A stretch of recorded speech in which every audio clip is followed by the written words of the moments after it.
The room was nice. Bare, but nice. 4 white walls looked back at her as she stood in the doorway. There was a small bathroom off to the right, and 1 square window that showed a triangle of blue sky and a tuft of yellow corn stalks that went on farther than she could see. This was a place where she didn't need to think or plan, or judge her life. All she wanted to do was wake up, work outside in the sun, and go to bed without wondering where it was all going to lead. She had worried every day of her young life thus far, and it led to nothing. "Artemis?" "Yeah, I'm in my room, Pop-Pop." Artemis's grandfather entered the room silently and looked at her with resignation in his eyes. He looked at her like he had already given up on her. He had long since given up on himself. His wife had been dead for close to 30 years at that point, and the drinking began shortly after she passed. His son, Artemis's father, had passed away that month in Philadelphia. Artemis had never known about her mother. At the time of her father's fatal car accident, Artemis was in school in Los Angeles. She had always wanted to be an actress, but after the accident, she decided to move out to central Pennsylvania to live with her grandfather and take a break from the grind. She wouldn't move back to LA. Becoming an actress seemed like a silly dream to her once she had removed herself from Hollywood. "Why don't you put your stuff down and I'll show you around the farm," he said with a heavy sigh. "Okay." He left her and she could hear his thick boots slowly descending the stairs to the kitchen. Everything in the house creaked. She had only met her grandfather a few times, and he never seemed pleased to see her. At a certain point, her father decided he wanted his only daughter and his only father to have a relationship, so they saw him on some holidays. He had begrudgingly agreed to let her stay with him if she agreed to do some work around the farm. She sat on her twin bed and looked out the window for a moment. It was a beautiful view and very quiet. It frightened her to imagine sleeping that heavy silence, and yet she felt more at peace than she had in a long time. She could hear the wind and the sound of wind chimes swaying in the strong sunlight. It was summer. That night, laying in bed, she thought about the apartment in Philadelphia in which she had grown up. She missed the sounds of the cars and how she could hear her dad's TV through her bedroom wall at night. Warm, soft memories they were. The difference between that happy room from her childhood and the stark white place she found herself in at that moment was monumental. But change is what she needed. Her bed was placed right up against the window, and she could see the moon hanging above the house, so bright she couldn't take her eyes off of it. She had the window open and was enjoying the fresh Pennsylvania air. The wind rattling through the cornfields was almost hypnotic. Her eyes started to get heavy, and she finally fell asleep. Silence. She woke up 3 hours later, sweating and her eyes opened wide to take in the unfamiliar place. She couldn't move. Her chest felt heavy like someone was pressing down on it, and she couldn't move her legs or arms. She heard something outside her window. Heavy, dry breathing. She started to scream, but no sound came out. Finally, the paralysis broke and she sat up in her bed, realizing the breathing must have been her own.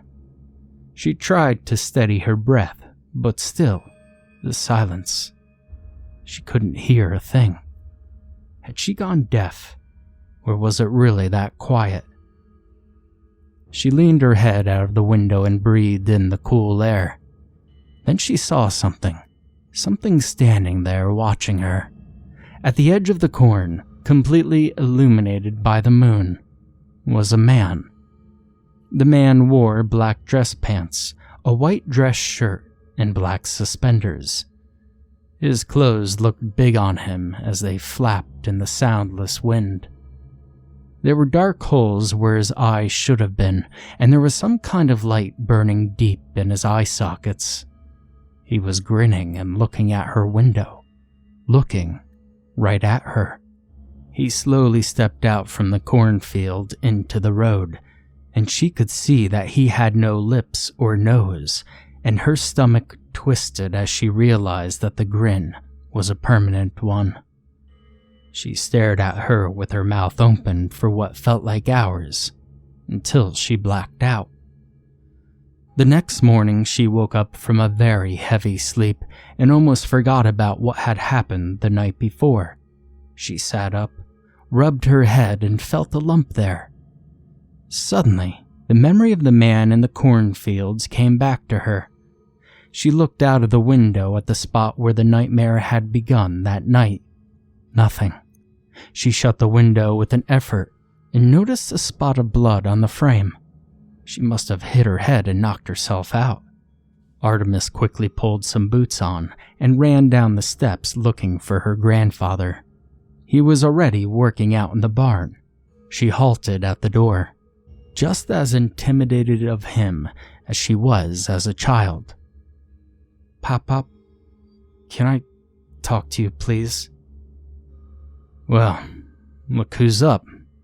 Listen, girl, if you want to live here, then you need to do as I say.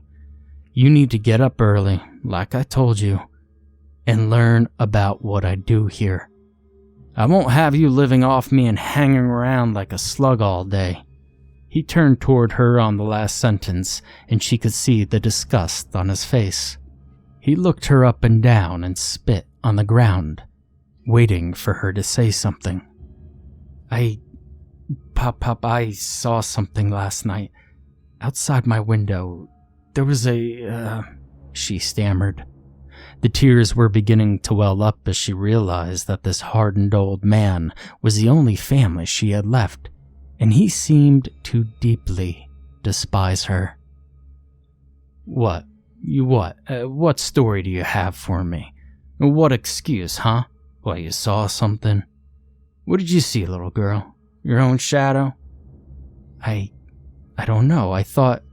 You thought? Well, you're ridiculous as your mother, running away from your problems and always blaming someone else. Always the victim she was. Your father? Well, he was weak for letting her walk all over him. Well, I guess you got the best of both worlds, didn't you? Artemis turned away before he could see her tears. She walked straight out and back to the house, hating him and hating her bad fortune to end up at his mercy. That evening, Artemis found something to eat in the pantry after her grandfather had gone out on the porch to drink bourbon and smoke his pipe. He fell asleep on his chair out there by 9 p.m., and she wondered how often he slept out there the whole night. She was still scared about what had happened the night before, but it seemed so far away after the terrible day she had with her grandfather, and she was starting to convince herself that it had been a dream. She went up and locked her door and turned on the 2 lamps in her room.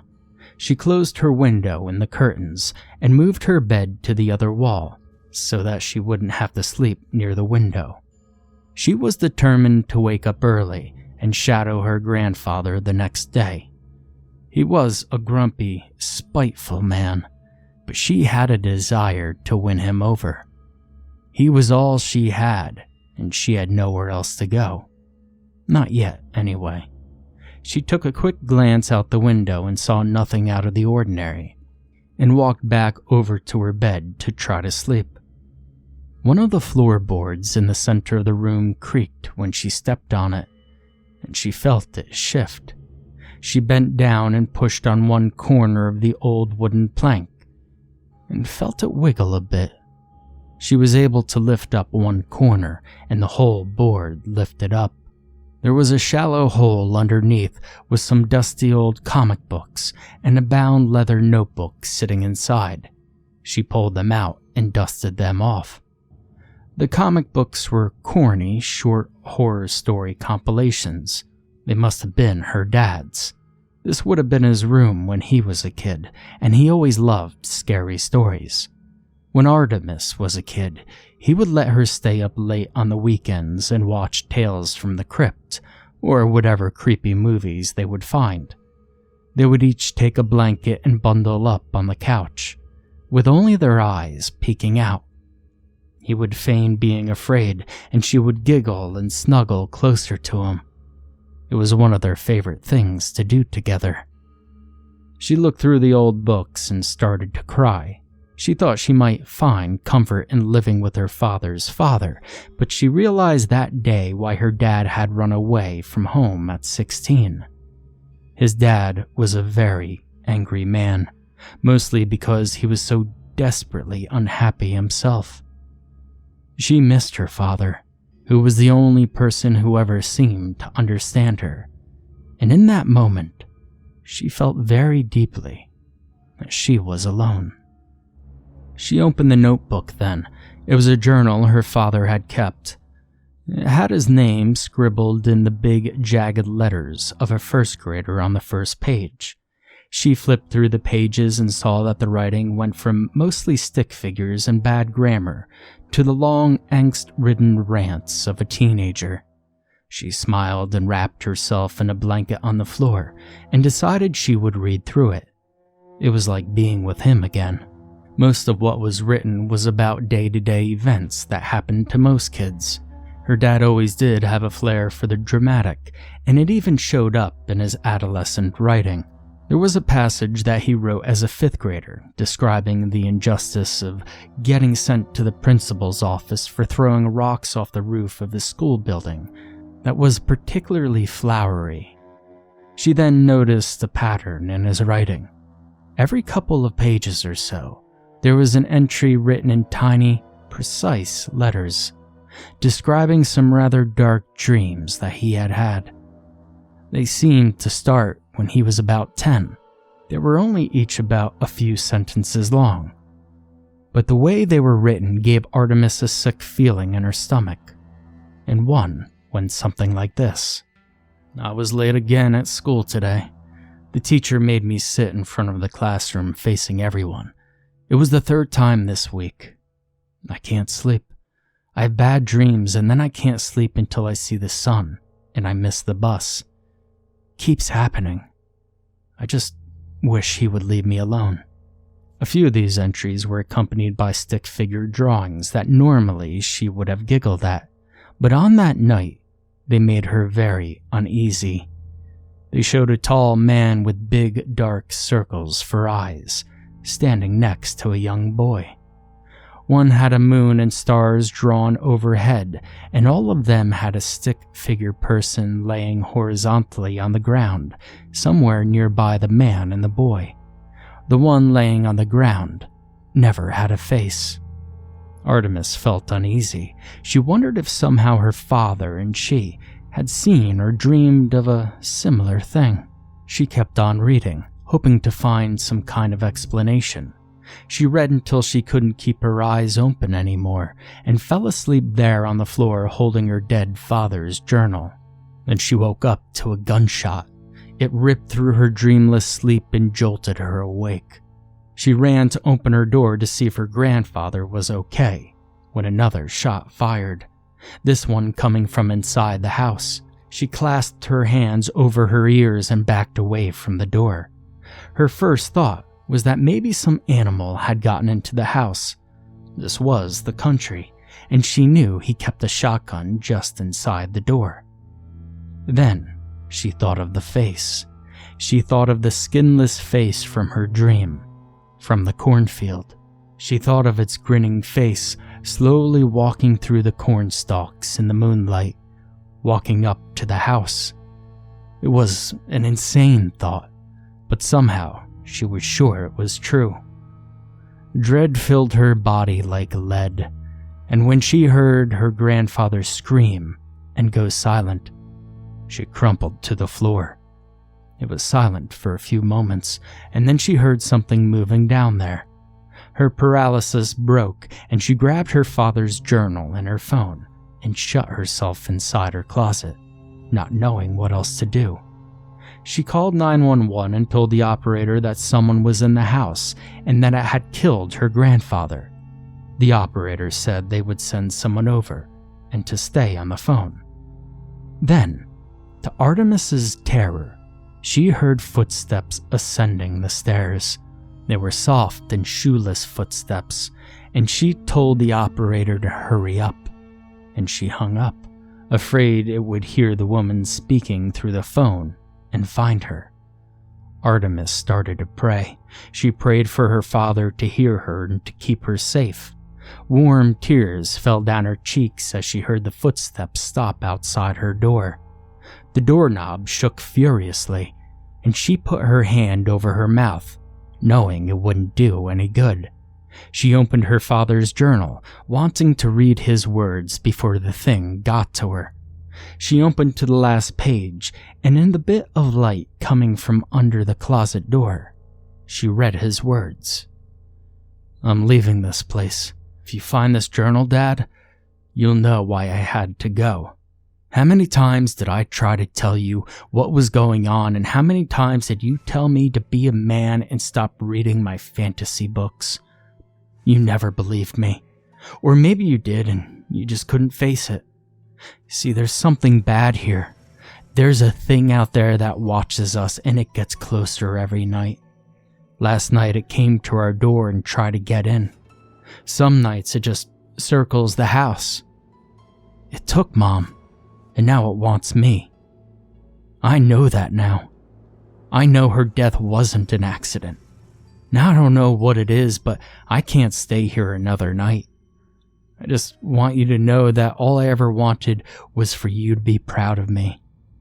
And you never were, and you never will be. I'll never do that to my kids. I will always believe in them and keep them safe. You let that thing get Mom, and I'm next. I'm never coming back again." Artemis stared at the words and opened the closet door. She could hear the thing slamming its decrepit body against the door, scratching and growling to get in, to finish her off. The girl that was stupid enough to think that this place could ever be her salvation. She sat down on the ground in the middle of the floor and faced the door. She wrapped her big fluffy comforter around her body and over her head so that only her eyes were peeking out. She held her father's journal tight against her chest. "This looks like a scary one, Dad. Let's see what happens," she said to no one, and waited for her fate to burst through the door and show its ugly face.